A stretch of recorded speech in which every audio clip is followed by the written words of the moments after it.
Yeah. Yeah.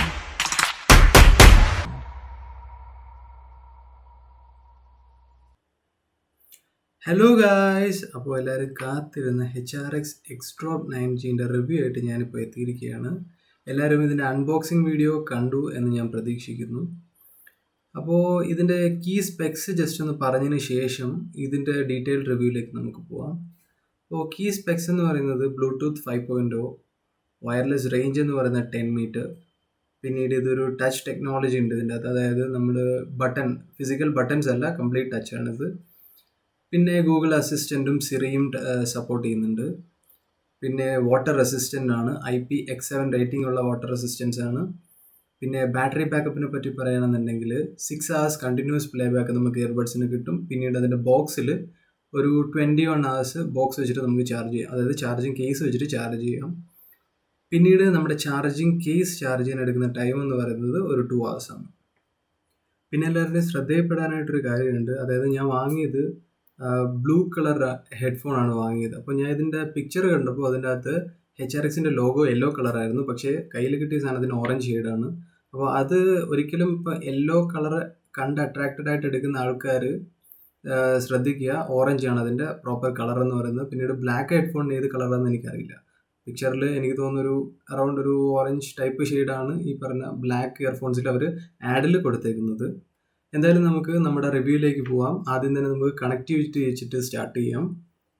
കണക്ടിവിറ്റിയെ പറ്റി പറയാന്നുണ്ടെങ്കിൽ Bluetooth 5.0 ആണ് ഇതിൻ്റെ കണക്ടിവിറ്റി. ഫാസ്റ്റ് കണക്ടിവിറ്റി തന്നെയാണ് ഈ ഒരു ഹെഡ്ഫോൺസിന് വരുന്നത്. ഇത് എന്താ പറയുക, നമ്മുടെ ബോക്സിൽ നിന്ന് ജസ്റ്റ് പുറത്തെടുക്കുമ്പോൾ തന്നെ ഇത് പെയറിംഗ് മോഡ് ആക്റ്റീവ് ആവും. പിന്നെ നമ്മൾ ഫസ്റ്റ് ടൈം നമ്മുടെ ഫോണിൽ കണക്ട് ചെയ്ത് കഴിഞ്ഞാൽ പിന്നീട് ജസ്റ്റ് എടുത്തു കഴിഞ്ഞാൽ വിത്തിൻ ഒരു 1 or 2 സെക്കൻഡ്സിനുള്ളിൽ തന്നെ ഓട്ടോമാറ്റിക്കായിട്ട് ഇത് പെയറായി കണക്റ്റ് ആവുന്നതായിരിക്കും. പിന്നെ നമുക്കിതിൻ്റെ 2 ഇയർഫോൺസും സെപ്പറേറ്റ് ആയിട്ട് കണക്ട് ചെയ്യാൻ പറ്റും. പക്ഷേ അങ്ങനെ കണക്ട് ചെയ്യുകയാണെന്നുണ്ടെങ്കിലും ഇതിൻ്റെ റൈറ്റ് സൈഡാണ് പ്രൈമറി ആയിട്ട് ആക്ട് ചെയ്യുന്നത്. അതായത് ഇപ്പോൾ നമ്മൾ ഫസ്റ്റ് ലെഫ്റ്റാണ് എടുത്തതെന്ന് മാത്രമാവുക, പിന്നെ അത് കഴിഞ്ഞിട്ട് നമ്മൾ റൈറ്റ് എടുക്കുക എന്നുണ്ടെങ്കിൽ ഓട്ടോമാറ്റിക്കായിട്ട് ലെഫ്റ്റ് നിന്ന് ആ ഒരു കണക്ടിവിറ്റി മാറിയിട്ട് റൈറ്റിലേക്ക് മാറും. അപ്പം റൈറ്റിൽ കണക്ടിവിറ്റി പോയി കഴിഞ്ഞാൽ മാത്രമേ റൈറ്റും ലെഫ്റ്റും അറ്റ് എ ടൈം ഒരുമിച്ച് വർക്ക് ചെയ്യത്തുള്ളൂ. അത് ആക്ച്വലി നമ്മൾ ബോധർ ചെയ്യേണ്ട കാര്യമില്ല, അത് ആസ് യൂഷ്വൽ അങ്ങ് ഓട്ടോമാറ്റിക്കായിട്ട് നടക്കുന്നൊരു കാര്യമാണ്.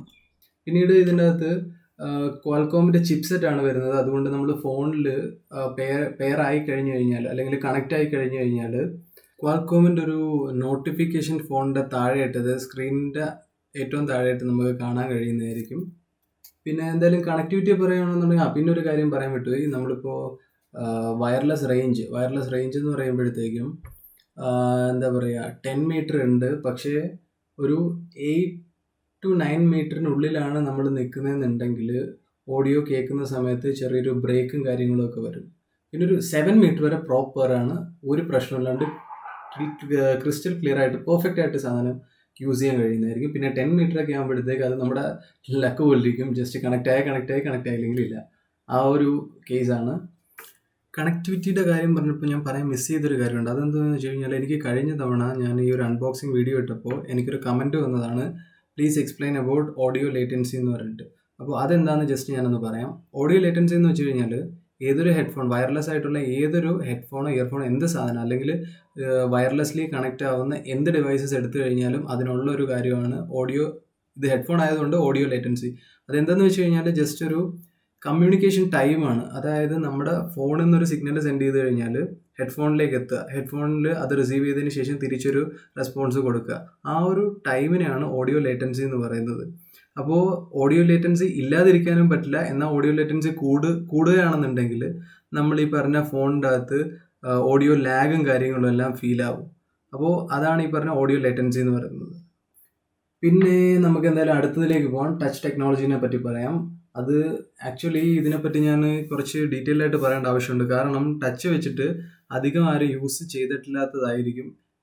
ടച്ച് ടെക്നോളജി ഉള്ള ഹെഡ്ഫോൺസ് അധികം ആരും യൂസ് ചെയ്ത് കാണില്ല. അപ്പോൾ ഇതിൻ്റെ അകത്ത് വോളിയം കൂട്ടാനും കുറയ്ക്കാനാണെങ്കിലും, അല്ലെങ്കിൽ ഇപ്പോൾ പാട്ട് പ്ലേ ചെയ്യാനോ പോസ് ചെയ്യാനോ, അപ്പോൾ അങ്ങനത്തെ ഓപ്ഷൻസിനൊന്നും ഒരു ബട്ടൺ ഇല്ല. ജസ്റ്റ് എല്ലാം നമ്മൾ ഫോണിൽ ടച്ച് ചെയ്യുന്ന കൂട്ട് ടച്ച് ചെയ്യുക. അതാണ് ഇതിൻ്റെ HRXൻ്റെ ലോഗോ ഉണ്ടല്ലോ, ലോഗോയിൽ നമ്മൾ ടച്ച് ചെയ്തിട്ടാണ് ഈ കാര്യങ്ങളെല്ലാം നമ്മൾ ചെയ്യുന്നത്.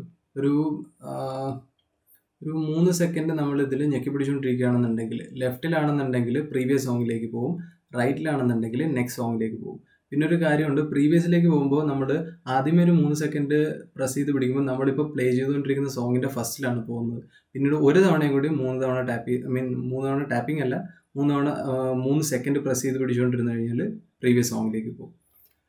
പിന്നെ ഇതിൽ 3 തവണ നമ്മൾ ടാപ്പ് ചെയ്യുകയാണെന്നുണ്ടെങ്കിൽ ഗൂഗിൾ അസിസ്റ്റൻറ്റ് അല്ലെങ്കിൽ ആപ്പിളിൻ്റെ ഫോൺസ് ആണെന്നുണ്ടെങ്കിൽ സിറി ആക്ടിവേറ്റ് ചെയ്യും. അപ്പോൾ നമ്മൾ ജസ്റ്റ് പറഞ്ഞു കഴിഞ്ഞാൽ ആക്ച്വലി നമ്മൾ ഹെഡ്ഫോണിൻ്റെ മൈക്കിലൂടെ അല്ല ആ സമയത്ത് സംസാരിക്കുന്നത് ഫോണിൻ്റെ മൈക്രോഫോണിലൂടെ തന്നെയാണ്. പക്ഷേ ട്രിപ്പിൾ ടാപ്പ് ചെയ്ത് കഴിഞ്ഞാൽ ഓട്ടോമാറ്റിക് ഫോണിൻ്റെ അകത്ത് ഈ പറഞ്ഞ ഓപ്ഷൻ ആക്റ്റീവ് ആവും.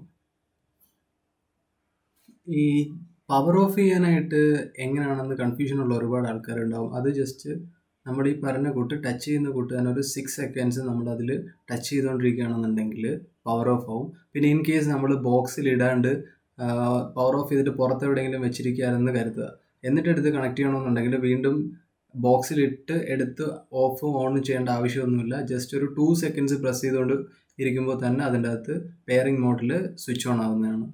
എന്തായാലും നമ്മൾ നമ്മുടെ റിവ്യൂവിൻ്റെ ഒരു 50% കഴിഞ്ഞിരിക്കുകയാണ്. ഇപ്പോൾ ഓൾമോസ്റ്റ് ഒരു 7-8 മിനിറ്റ് ആയിട്ടുണ്ടെന്ന് തോന്നുന്നു. അപ്പോൾ എന്തായാലും എല്ലാവർക്കും ബോറടിച്ച് കാണും. നമുക്ക് എന്തായാലും ഞാൻ ബാക്കിയുള്ള കാര്യങ്ങൾ, അതായത് ഞാനിതൊരു ടെസ്റ്റൊക്കെ ചെയ്തായിരുന്നു, വാട്ടർ ടെസ്റ്റ്, അങ്ങനത്തെ ടെസ്റ്റ് എല്ലാം ചെയ്തായിരുന്നു. അപ്പോൾ അതെല്ലാം ഞാൻ ഇതിൻ്റെ അകത്ത് ഇൻക്ലൂഡ് ചെയ്യുകയാണെന്നുണ്ടെങ്കിൽ വീണ്ടും ഈ വീഡിയോ എക്സ്റ്റെൻഡ് ആയിട്ടൊരു 10, 15, 20 മിനിറ്റ് പോകാൻ ചാൻസ് ഉണ്ട്. അത് കാരണം അത് ഞാനൊരു പാർട്ട് 2 ആയിട്ട് ചെയ്തിട്ടുണ്ട്. അപ്പോൾ ഈ വീഡിയോ നിങ്ങൾ കാണുക, കണ്ടിട്ട് എൻ്റെ അടുത്ത വീഡിയോയും കാണുക. പിന്നീട് ഇതേവരെ സബ്സ്ക്രൈബ് ചെയ്തിട്ടില്ലാത്ത ആരെങ്കിലും ഉണ്ടെന്നുണ്ടെങ്കിൽ സബ്സ്ക്രൈബ് ചെയ്യുക, മാക്സിമം ഷെയർ ചെയ്യുക, സപ്പോർട്ട് ചെയ്യുക. മാക്സിമം സബ്സ്ക്രൈബേഴ്സും കാര്യങ്ങളും എല്ലാം നമ്മുടെ ചാനലിന് കിട്ടുകയെന്നുണ്ടെങ്കിൽ ഇനിയും നല്ല നല്ല വീഡിയോസ് റെഗുലർ ബേസിസിൽ അപ്ലോഡ് ചെയ്യുന്നതായിരിക്കും. അപ്പോൾ എന്തായാലും അടുത്ത വീഡിയോയിൽ കാണാം. Good bye.